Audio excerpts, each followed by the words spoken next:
उधर कराची में सूरज और बादलों की आंख मिचौली जारी। शहर में सुबह और रात के औकात में कहीं बूंदाबांदी और कहीं हल्की बारिश का इम्कान है। इस वक्त शहर में मौसम की सूरत हाल के बारे में बता रही हैं कराची से ताबा उरूस।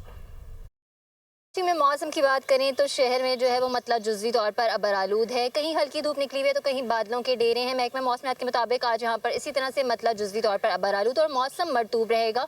शहर की कम से कम दर्जा हरारत में आज 1 डिग्री मजीद इजाफा हुआ। कम से कम दर्जा हरारत 29.5 डिग्री सेंटीग्रेड, जबकि हवा में नमी का तनासुब 79% रिकॉर्ड किया गया है। हवा में नमी का तनासुब ज़्यादा होने की वजह से इस वक्त भी गर्मी की शिद्दत जो है वो 2 से 3 डिग्री सेंटीग्रेड ज़्यादा महसूस की जा रही है। महकमा मौसमियात के मुताबिक शहर में समंदरी हवाएं बहाल हैं।